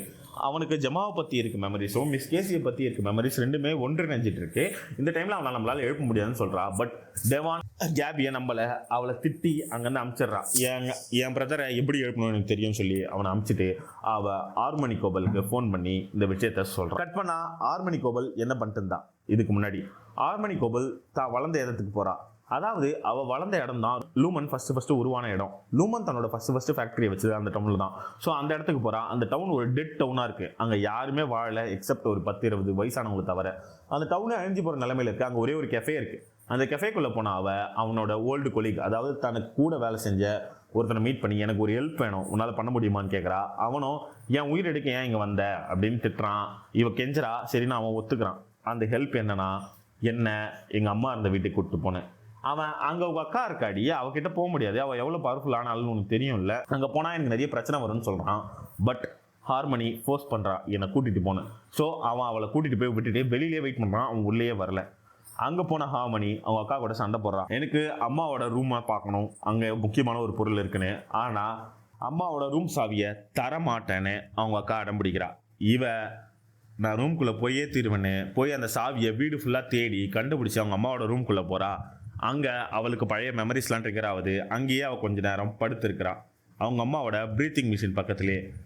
கொஞ்ச நேரம் கழிச்சு அங்கே உள்ளே வந்த அவளோட கொலீக் டைம் ஆயிடுச்சு, நம்ம இங்கேருந்து போயிடலான்னு சொல்கிறா. பட் ஹார்மனி, நான் வந்த விஷயத்தை எடுக்காமல் இங்கேருந்து வரமாட்டேன்டா, அது இந்த வீட்டில் தான் இருக்குன்னு எனக்கு தெரியும், அவள் அதை எங்கே ஒழிச்சு வச்சிருக்கான்னு தெரில அப்படின்னு சொல்லிட்டு தேடிட்டே இருக்கா. அப்போ தான் அவளுக்கு ஞாபகம் வருது, வீட்டுக்கு வெளியில் ஒரு பங்கர் இருக்குது, அதாவது ஒரு அண்டர் கிரவுண்ட் இருக்குது.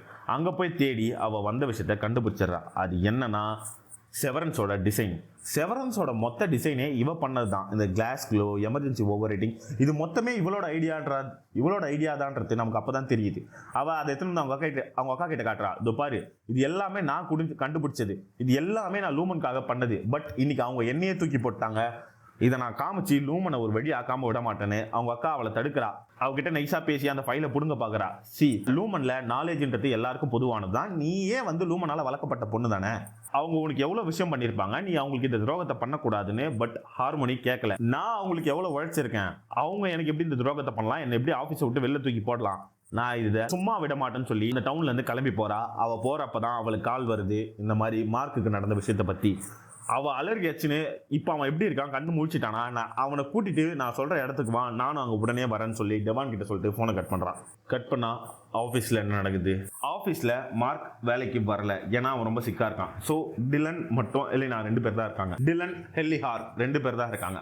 அதில் டிலனை பார்க்க இந்த வாரம் ஃபேமிலி மீட்டிங்கில் அவனோட ஒய்ஃப் திரும்ப வந்திருக்கான். ஸோ டிலன் போய் அவன் ஒய்ஃபை மீட் பண்ணுறான். இந்த ஒட்டி அவன் ஒரு சின்ன ரிங்கை அட்டையிலே செஞ்சு எடுத்துகிட்டு போய் அவளுக்கு ப்ரப்போஸ் பண்ணுறான். நான் உன்னை கல்யாணம் பண்ணிக்க விரும்புகிறேன்னு.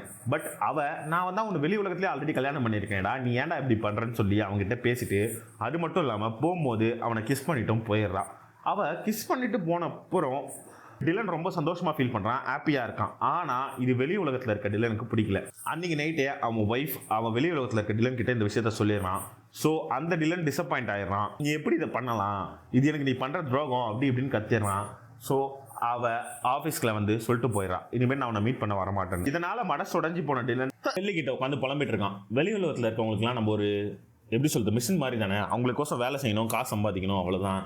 நம்மளுக்குன்னு இருக்க ஃபீலிங்ஸோ எதையுமே அவங்க மதிக்க போகிறதுல நம்ம ஏன் இவ்வளோ கஷ்டப்படணும், இனிமேட்டு நான் இங்கே வேலை செய்ய போகிறதுல நான் வேலையை விட போகிறேன்னு சொல்லிட்டு நேராக மில்சேக்கை போய் பார்த்து எனக்கு இனிமேட்டு வேலை செய்ய விருப்பம் இல்லைடான்னு சொல்லி ஃபார்மை ஃபில் பண்ணி என்னோட டெர்மினேஷன் ஃபார்ம் வெளியில் இருக்கவங்க கிட்ட சொல்லிட்டு இனிமேட்டு நான் வேலை செய்ய மாட்டேன்னு சொல்லி கொடுக்குறான்.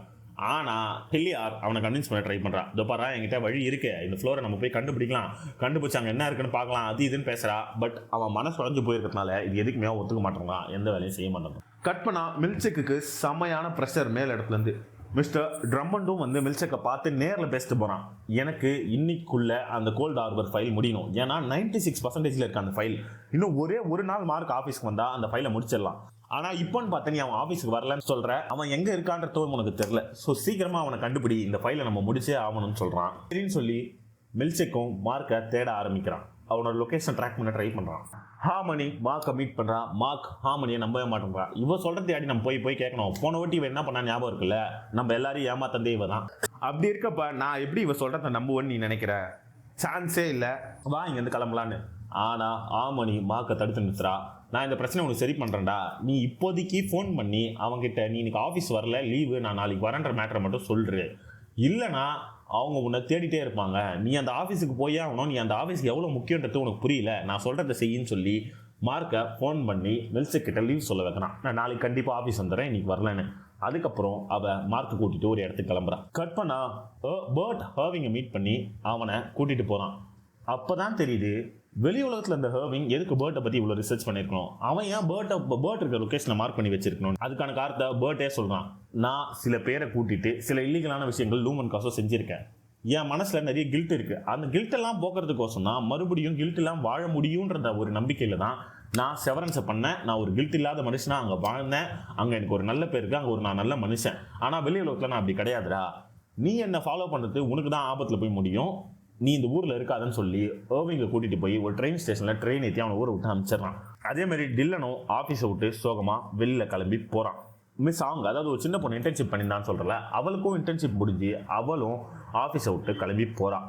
இவங்க எல்லாரும் அந்த இடத்த விட்டு வெளியில் போகிறாங்க. மார்க்கும் ஆஃபீஸில் இல்லை, ஹெலினா மட்டும்தான் மிச்சம். ஸோ எலினா அவளோட ரூமில் உட்காந்து இந்த வழியை மனப்பாடம் பண்ணுறான். லெஃப்ட் ரைட்டு எப்படி போனால் அந்த டோர் வைக்க போகலான்னு. அப்போ அவள் பின்னாடி ஒரு உருவம் வருது. யாரா அந்த உருவம்னு திரும்பி பார்த்தா Jamie Egan, CEO of Lumen. அவன் வந்து எலிக்கிட்ட வெளியில் என் பொண்ணு என்ன அவ்வளோ டிசப்பாயிண்ட் பண்ணிட்டான். அவகிட்ட லூமன் ஸ்பிரிட் இல்லை, அந்த கிளியரோட எனர்ஜி இல்லை. ஆனால் உங்ககிட்ட அது இருக்குது.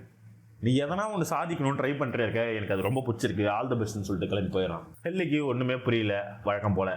கட் பண்ணா ஹார்மனி மார்க்கை கூட்டிகிட்டு அந்த பர்த்திங் சென்டருக்கு போகிறான். அதாவது டெவானுக்கு குழந்தை பிறந்ததில்ல, அதே பர்த்திங் சென்டருக்கு. எதுக்கு இந்த பர்த்திங் சென்டர் வந்திருக்காங்கன்னு யோசிச்சு பார்த்தப்போ தான் போன சீசன்ல ஒரு பொண்ணை இவ மீட் பண்ணியிருப்பா. அந்த பொண்ணுக்கு இவ கூட பேசுனது பழகுனது எதுவுமே ஞாபகம் இருக்காது. அது எப்படி நடந்ததுன்றத ஹார்மனி இப்போ எக்ஸ்பிளைன் பண்ணுவா. இங்க இருக்கிறது ஒரு செவரேட் பண்ணப்பட்ட இடம். அதாவது அந்த ஒரு கேட்டேஜ்குள்ள போனா இன்னர் பர்சனாலிட்டி வந்துடும். இதை லூமன்ல இருக்கவங்க இதை யூஸ் பண்ணிப்பாங்க. அதாவது இப்போ உள்ளுக்குள்ள யாருக்குன்னா லவ் வந்து அங்கே ப்ரெக்னென்ட் ஆகிட்டாங்கன்னா அவங்க உள்ள இருக்க பர்சனாலிட்டி தான் குழந்தைய பெற்றுக்க முடியல. ஸோ அதுக்கு இது யூஸ் பண்ணிக்கிறாங்க. இந்த இடத்துக்கு ஹார்மனி மார்க் கூட்டின்னு வந்து அவனோட இன்னொரு பர்சனாலிட்டியை வெளில வர வைக்கிறான். வெளில வர வச்சு அவங்ககிட்ட பிளான் எக்ஸ்பிளைன் பண்ணுறாங்க. ஆக்சுவலாக பிளான் என்னன்னா, ஜெம்மாவை வெளில கூட்டு வரது. ஜெம்மாவை வெளில கூட்டு வரது மூலயமா லூமன் மேலே நம்ம ஒரு கேஸ் ஃபைல் பண்ண முடியும். அதாவது அவங்க ஒரு டெத்தை ஃபேக் பண்ணியிருக்காங்க, ஒரு பர்சனை கடத்திருக்காங்க, அவங்களோட ஐடென்டிட்டியை மறைச்சிருக்காங்க. இது எல்லாத்தையும் நம்ம ப்ரூவ் பண்ணனா லூமனோட கதையை நம்ம மொத்தமாக முடிக்கலாம். அதுக்கு உன்னோட ஹெல்ப் தான் ரொம்ப வேணும். ஏன்னா உன்னால் தான் அந்த ஃப்ளோருக்குள்ளே போக முடியும்ட்டு. Plan simple. இவன் செவரன் அங்கே ஆஃபீஸுக்கு போய் அந்த கோல்ட் ஹார்பர் ஃபைலை முடிக்கணும். அந்த ஃபைலை முடிச்சுட்டு அங்கே எல்லாரும் டிஸ்ட்ராக்ட் ஆன சமயத்தில் அவன் அந்த டோர்வேவை கண்டுபிடிச்சி லிஃப்ட்டில் கீழே போகணும். லிஃப்ட்டில் இவன் கீழே போனோடனே வெளியில் இருக்க மார்க் பர்சனாலிட்டி வந்துடும். ஏன்னா செவரன்ஸ் ஃப்ளோரில் மட்டும்தான் செவரன்ஸ் ஒர்க் ஆகும், அதை தாண்டி போய்ட்டு அது ஒர்க் ஆகாது. ஸோ வெளியில் இருக்க மார்க் வந்து ஜமாவை பேசி கன்வின்ஸ் பண்ணி லிஃப்ட்டில் மேலே கூப்பிட்டு வருவான். அவன் மேலே கூப்பிட்டு வந்தப்புறம் அவன் அங்கேருந்து வெளியில் கூப்பிட்டு வரதே இன்னர் மார்க்கோட வேலை. இந்த பிளானை சக்ஸஸ்ஃபுல்லாக பண்ணிட்டா லூமனை நம்ம அழிச்சிடலான்னு இவங்க சொல்கிறாங்க. பட் மார்க்குக்கு அப்போ உள்ள இருக்க மார்க்குக்கு அப்போ ஒரு டவுட் வருது. ஸோ இப்போ லூமனோட கதை முடிஞ்சு போச்சுன்னா அங்கே எங்களை மாதிரி செவர்ட் பண்ணி இருக்க பீப்புள் எல்லாருக்கும் என்ன நிலைமை, எங்களோட லைஃபுக்கு என்ன ஆகும், எங்களோட பர்சனாலிட்டியில் அவள் தானா, எங்களுக்கு எதுவுமே அழிஞ்சிடுமான்னு கேட்க ஹார்மனி இந்த கேள்விக்கெல்லாம் என்னால் பதில் சொல்ல முடியாது, உன்னை இவன் தான் கன்வின்ஸ் பண்ண முடியும்னு அவங்க கையில் ஒரு கேமராவை கொடுக்குறான். இதில் இருக்க மெசேஜை ப்ளே பண்ணி இது படித்து முடிச்சுட்டு வெளில போய் நில்லு, இதை பார்த்துட்டு இதுக்கு ஒரு ரெஸ்பான்ஸ் கிரியேட் பண்ணிட்டு வெளில போய் நில்லுன்னு. மார்க் முதல் முறையாக அவனோட அவுட்டர் பர்சனாலிட்டி கிட்ட பேசுகிறான். அவன் அவுட்டர் பர்சனாலிட்டி என்ன இவங்கிட்ட சொல்லுதுன்னா, டேய் என்னோட சுயநலத்துக்கோசம் நான் அவனை யூஸ் பண்ணிக்கினேன், அது தப்பு தான், நான் அப்படி பண்ணியிருக்க கூடாது. பட் இப்போ என் பொண்டாட்டி உயிரோடு இருக்கா, அவளை நான் காப்பாற்றியே ஆகணும், அது உனக்கு ஹெல்ப் வேணும்னு சொல்லி அவங்ககிட்ட கெஞ்சிறான். பட் இவன் திருப்பி அவங்ககிட்ட என்ன கேள்வி கேட்குறான்னா, அப்போது உன் பொண்டாட்டியை நான் காப்பாற்றிட்டா நான் லவ் பண்ணுறேன்ல ஹெல்லி, அவளுக்கு என்ன ஆகும், எனக்கு என்ன ஆகும், எங்களோட ஞாபகங்கள் எல்லாம் அழிஞ்சிடும், நாங்கள் எல்லாரும் அழிஞ்சிருவோமே, அப்போ எங்களோட எமோஷன்ஸுக்கு மதிப்பு இல்லையான்னு கேட்குறான். அதுக்கு மறுபடியும் வெளியிலேருந்து மார்க் ரிப்ளை பண்ணுறான், நான் ரீஇன்டெகிரேஷன் பண்ணிருக்கேன், நான் ரீஇன்டெகிரேட் பண்ணிட்டேன்னா நம்ம 2 பேர் மெமரிஸும் ஒன்றா ஆகிடுதா, ஸோ நம்ம 2 பேருமே ஒன்றா வாழலான்னு. அதுக்கு உள்ளே இருக்க மார்க் கேட்குற கேள்வி என்னன்னா, ரீஇன்டெகிரேஷன் முதல்ல எப்படி ஒர்க் ஆகும்னு எனக்கு தெரியல, என்ன ஒரு நாள் நீயா வாழ்வ ஒரு நாள் நானா வாழ்வேனா, இது எப்படி ஒர்க் ஆகும், அது மட்டும் இல்லாமல் நீ ரீஇன்டெகிரேஷன் பண்ணியிருக்க, சரி எல்லாரும் எப்படி ரீஇன்டெகிரேஷன் பண்ண முடியும், ஹெல்லி ரீஇன்டெகிரேஷன் பண்ண முடியாது, அவள் அழிஞ்சிருவாள்ல, அது மட்டும் இல்லாமல் நீ உன் வாழ்க்கையை 30 வருஷம் வாழ்ந்திருக்க, நான் 2 வருஷம் தான் வாழ்ந்திருக்கேன். அப்போ உன்னோட ஞாபகங்கள் தான் அதிகமாக இருக்கும், என்னோட ஞாபகங்கள் கம்மியாக இருக்கும். அஃப்கோர்ஸ் நான் உன்கிட்ட இன்ஃபீரியராக ஃபீல் பண்ணுவேன், நான் அழிஞ்சிருவேன். இந்த கான்வர்சேஷன் ரொம்ப சூடு பிடிக்க இவங்க 2 பேருமே ஒரு முடிவுக்கு வராமல் தெரியல. ஸோ 6 மணி குறுக்க வந்து மார்க்கை உள்ள கூப்பிட்றான். இங்கே வாடா நான் உனக்கு எக்ஸ்பிளைன் பண்ணுறேன்னு சொல்லி இன்னி மார்க்கை கூப்பிட்டு, நீ ஒரு ஃபைலில் ஒர்க் பண்ணுறல, அது என்ன நினச்சிட்டு இருக்கேன்னு கேட்க, தெரியல நாங்கள் ஒரு நம்பர்ஸை பார்ப்போம், அது மூலயமா எங்களுக்கு ஃபீலிங்ஸ் எவோக் ஆகும், அந்த நம்பரை ரிமூவ் பண்ணுவோன்னு. அப்போ தான் ஹார்மனி அவனுக்கு எக்ஸ்பிளைன் பண்ணுறா, நீ ஒர்க் பண்ணுறது ஜம்மாவோட பிரெயின்லடா, நீ முடிக்கிற ஒவ்வொரு ஃபைலும் ஒவ்வொரு செவரன்ஸ். நீ அவள் பிரெயினுக்கு தேவையான 4 முக்கியமான எமோஷன்ஸ், பயம், கோபம், சந்தோஷம், துக்கம், இது எல்லாம் தான் அந்த நம்பர்ஸ். இந்த பில்டிங் பிளாக்ஸை நீ ஒன்று ஒன்றா சேகரித்து முடிக்க சொல்ல ஒவ்வொரு பர்சனாலிட்டி உருவாகுது. இதுதான் அந்த கோல்ட் ஹார்பர் ப்ராஜெக்ட். நீ இது வரைக்கும் 24 ஃபைல் முடிச்சிருக்க, நீ முடிக்க போகிறது 25வது ஃபைல். இதையும் நீ முடிச்சனா அவங்களோட டெஸ்ட் கம்ப்ளீட் ஆகிடும். அதுக்கப்புறம் ஜமாவை அவங்க கொண்டுடுவாங்க, உன்னால் திருப்பி பார்க்கவே முடியாது. நீ எடுக்கிற முடிவில் தான் ஜமாவோட உயிரே இருக்குன்னு சொல்லி ஹார்மனி இன்னர் மார்க்கை பேசி கன்வின்ஸ் பண்ணுறா. அவனும் ஒத்துக்கிறான். பட் எங்கே யாருக்கும் எதுவும் ஆகக்கூடாதுன்னு சொல்லிட்டு அவன் லிஃப்டில் வெளியில் போகிறான். கட் பண்ணால் அவன் லிஃப்ட்டில் கண்ணு தருக்கிறான். லிஃப்ட்டில் கண்ணு தந்தா அங்கே இருக்க பெயிண்டிங் மாறி இருக்குது. இந்த ஒட்டி அங்கே மார்க்கோட பெயிண்டிங் தான் இருக்குது, அவங்க கூட வேலை செஞ்ச எல்லாரோட பெயிண்டிங் இருக்குது. இதுக்கு என்ன அர்த்தம்னு புரியாத அங்கே நின்றுட்டு இந்த மார்க்கை ஹெல்லி வந்து கூப்பிட்டு போகிறான். உங்ககிட்ட நான் சில விஷயம் சொல்லணும்னு. மார்க்கும் நானும் பல விஷயங்கள் உங்ககிட்ட சொல்ல வேண்டியது இருக்குன்னு அவங்க 2 பேரும் ஆஃபீஸ்க்கு போகிறாங்க. இதுக்கப்புறம் தான் ஸ்க்ரீன் பிளே ரொம்ப பரபரப்பாக போகுது. ஆஃபீஸ்க்குள்ளே போனால் மார்க்கை வெல்கம் பண்ண தனியாக கேரிகன் ஸ்டாச்சு வச்சுருக்காங்க. அந்த ஸ்டாச்சு மார்க் கிட்ட பேசுது, அவனை கடைசியாக கோல்ட் ஹார்பர் ஃபைலை கம்ப்ளீட் பண்ண சொல்லு. அதே டைமில் ஹெல்லி வந்து அவங்கிட்ட அந்த டோர்வேக்கான வழியை கொடுக்குறான். பட் மார்க் ஒரு தயக்கத்தோடு அவகிட்ட கேட்குறான், நான் இதை பண்ணால் நீ இருக்க மாட்டேன், நீ போயிடுவேன்னு. ஆனால் ஹெல்லி அவனை பார்த்து, நம்ம 2 பேருக்குள்ள இருக்க லவ் என்ன ஒரு மாதம் தான் இருக்கும், ஆனால் அவங்க 2 பேரும் நினச்சி பாரு அவங்களோட லவ் எவ்வளோ மேலே இருக்குன்னு. அது மட்டும் இல்லாமல் நீ தான் அவன் தான் நீ, உனக்காக நீ இந்த விஷயத்த பண்ணி தான் ஆகணும்னு சொல்லி அவனை கன்வின்ஸ் பண்ணி, நான் இதை பார்த்துக்கிறேன், நீ இந்த ப்ராஜெக்டை முடிச்சுட்டு போய் ஜம்மாவை காப்பாற்றுன்றான். அதே மாதிரி மார்க் கோல்ட் ஹார்பரை முடிக்கிறான். முடிச்ச உடனே அங்கே ஒரு பெரிய செலிப்ரேஷனே நடக்குது. பேண்ட்லாம் வச்சு மில்க் ஷேக் அசத்தலாம் அங்கே ஒரு செலிப்ரேஷன் பண்ணுறான். இந்த செலிப்ரேஷன் நடந்துகிட்டே இருக்க சொல்ல அங்கேருந்து எப்படி எஸ்கேப் ஆகணும்னு மார்க் யோசிச்சுட்டு இருக்கான். அப்போது ஹெல்லி ஒரு ஐடியா பண்ணி மில்க் ஷேக்கை டைவர்ட் பண்ணுறான். அவனோட வாக்கி டாக்கி எடுத்துகிட்டு போய் பாத்ரூமில் போட்டு அதை மில்க் ஷேக் எடுக்க வர சொல்ல அவனை பாத்ரூம்லேயே வச்சு லாக் பண்ணி வெளில ஓடியாந்துடுறான். அவன் பாத்ரூமில் மாட்டிக்கிறான். மார்க் தப்பிச்சு ஓடுறான். அவன் அந்த வழியை ஃபாலோ பண்ணிட்டு வேகமாக ஓடிட்டு இருக்கான். கட் பண்ணா மிஸ்டர் ட்ரமண்ட் ஒரு ஆட்டுக்குட்டியை பலி கொடுக்குறான். அதாவது கொஞ்ச நேரத்துக்கு முன்னாடி இவங்க ஒரு ஆட்டுக்குட்டி இருக்க இடத்துக்கு போனாங்கல்ல, ஆடுகளாக இருக்க இடத்துல, அந்த இடத்துல இருந்து ஒரு ஆட்டுக்குட்டியை எடுத்துகிட்டு வந்து பலி கொடுக்க போகிறான். அந்த ஆடுகளை வளர்த்த பெண் கிட்ட, இது ஒரு நல்ல ஆடு தானே, இதை நம்ம கேருக்கு வந்து பலி கொடுக்குறோம், எந்த ப்ராப்ளம்ஸும் இல்லைன்னு சொல்லி கன்ஃபார்ம் பண்ணிட்டு ஆடை பலி கொடுக்க போகிறான். ஆனால் அதுக்கு அந்த பொண்ணுக்கு கொஞ்சம் கூட விருப்பமே இல்லை. அவள் அங்கே சோகமாக நின்றுட்டு இருக்கா. அந்த டைமில் தான் மார்க் அங்கே வரான். இவங்க வந்து ஆடை பலி கொடுக்குற ரூம் இந்த பக்கம் இருக்குது. மார்க் வந்து அந்த லிஃப்ட் இருக்க ஃப்ளோருக்கு போனால் இந்த பக்கம் போனோம். ஸோ அவன் லிஃப்ட் இருக்க ஃப்ளோருக்கு போக ட்ரை பண்ணிருக்கான். வெளியில் இருக்க சத்தத்தை கேட்டு வெளில வந்த ட்ரமண்ட் மார்க்கை போட்டு அடின்னு வச்சு துவைக்கிறான். அங்கே ஒரு பெரிய ஃபைட்டே நடக்குது. பட் அந்த ஃபைட்டில் அந்த ஆடு எடுத்துகிட்டு வந்த பொண்ணு இவனுக்கு ஹெல்ப் பண்ணுறா. ஏன்னா ஆடை கொலை பண்ண ஒரு நெயில் கன் வச்சுருப்பாங்க. அந்த கன்னை எடுத்து வந்து இவன் தலையில் வச்சு ட்ரமண்டை லாக் பண்ணி, இனிமேட்டு எந்த உயிருமே இந்த இடத்துல போகக்கூடாதுரா, மொத்த எத்தனை ஆட்டை தான் பலி கொடுக்குதுன்னு சொல்லி அவனை தடுத்து நிறுத்துறா. அது மட்டும் இல்லாமல் மார்க்குக்கும் ஹெல்ப் பண்ணுறா. மார்க் அவளோட ஹெல்ப்னால இவனை கன் பாயிண்டில் பிடிச்சி அந்த ஃப்ளோருக்கு போகிறான். அந்த டார்க் ஃப்ளோர் வழியாக போய் அந்த லிஃப்ட்டுக்குள்ளே போகிறான். லிஃப்ட்லேருந்து கீழே இறங்கினா இவன் வெளியே இருக்க மார்க்காக மாறிடுவான். ஸோ லிஃப்ட்டு கீழே போயிட்டே இருக்கு. அப்போ வெளியில் இருக்க மார்க்காக இவன் டிரான்சிஷன் வருது. தெரியாமல் அந்த நெயில்கன்னா அழுத்திடுறான். அவன் கூட அந்த ட்ரமண்ட் செத்து போயிடறான். அதோ ரத்தம் தெரிக்க மார்க் ட்ரெஸ் ஃபுல்லாக ரத்தமாகி பரவாயில்லன்னு ஃப்ளோரை திறந்து வெளில ஓடி அந்த மார்க்கு ஜெமா எங்கே இருக்கான்னு அவளை தேடி ஓடுறான். அவள் கோல்ட் ஹார்பர்ன்ற ரூமில் தான் இருக்கா. ஸோ அது அவனுக்கு ஞாபகம் இருக்குது. கோல்ட் ஹார்பர்ன்றது தான் ஃபைல் பேர் ஞாபகம் இருக்குது. ஸோ அந்த ரூமுக்கு போய் அதை திறக்க ட்ரை பண்ணுறான். பட் அது அவனால் திறக்க முடியல. ஏன்னா அதுல பிளட் ஆக்சஸ் வேணும், டிஎன்ஏ ஆக்சஸ் இருந்தால் தான் அந்த ரூமை திறக்க முடியும். என்ன பண்ணலாம் நீ யோசிச்சுட்டு இருக்க சொல்ல, அவன் உடம்பு ஃபுல்லாக தான் ட்ரமண்டோட ரத்தம் இருக்கே, அந்த ரத்தத்தை வச்சு தரப்போன்னு அந்த ரத்தத்தை வச்சு அந்த ரூம் அன்லாக் பண்ணுறான். உள்ளே போய் பார்த்தா ஜெமா என்ன பண்ணிருக்கான்னா, அவங்க ஒன்றா வாழ்ந்த காலத்தில் இருந்த ஒரு முக்கியமான மெமரியை அங்கே ரீக்ரியேட் பண்ணிருக்கா. அதாவது மார்க்கும் ஜெம்மாவும் வெளி உலகத்தில் மேரேஜ் பண்ணி வாழ்ந்துட்டு இருந்தப்போ அவங்க ஒரு ஃபர்னிச்சர், அதாவது ஒரு பெட்டை வாங்கி பில்ட் பண்ணியிருப்பாங்க அவங்களே, லைக் இந்த டிஐஒய் ப்ராஜெக்ட் மாதிரி. அது நமக்கு வந்து ஃபிளாஷ்பேக்ல முன்னாடியே சொல்லியிருப்பாங்க. அதை தான் அவன் இங்கே பண்ணிட்டு இருக்கா. பட் அவளுக்கு மார்க்க ஞாபகமே இல்லை. இந்த டெஸ்ட்டை மேலேருந்து ஜேம்ஸ் ஈகன் மட்டும் பல டாக்டர் சயின்டிஸ்ட் பார்த்துட்டு இருக்காங்க. இவளுக்கு மட்டும் இப்போ மார்க் ஞாபகம் வந்துச்சுன்னா இந்த ப்ராஜெக்ட் ஃபெயிலியர் தான். இவன் மார்க் சொல்றத கேட்டா அவனுக்கு ரெஸ்பாண்ட் பண்ணிட்டானா இந்த லவ்வை செவரன்ஸால கூட பிரிக்க முடியும் தான் அர்த்தம். ஸோ மார்க் போய் ஜமா கிட்ட பேசுறான், நீ பயப்படாத, உனக்கு என்ன யாரும் தெரியல, பட் எனக்கு உன்னை யாரும் தெரியும், நீ நானும் 4 வருஷம் கல்யாணம் பண்ணி ஒன்னா இருந்தோம், என்ன நம்பு, என் கூட இந்த ரூமை விட்டு வெளில வா, எல்லாமே உனக்கு ஞாபகம் வரும்னு சொல்லி அவளை பேசி பொறுமையா அந்த ரூமை விட்டு வெளில கூட்டு வரான். வெளில கூட்டு வந்த உடனே ஜமாவோட பர்சனாலிட்டி ஸ்விட்ச் ஆகுது. அங்கேயே அவங்க 2 பேரும் கட்டி பிடிச்சி அழறாங்க. இவங்களோட ப்ராஜெக்ட் ஃபெயிலியர் ஆகுது. ஸோ ரெட் லைட் ஃப்ளோர் ஃபுல்லா ஃபிளாஷ் ஆகுது. ஜமா மார்க்கை கூட்டிட்டு எப்படின்னா லிஃப்ட்ல போய் தப்பிச்சுன்னு நான் ஓடுறா. மீன் வயல் பாத்ரூம்ல போட்டு வச்சிருந்த மில்க் ஷேக் அந்த கதவை உடைக்கிறான். அவன் அந்த கதவு உடை சொல்ல கரெக்டா டிலன் என்ட்ரி.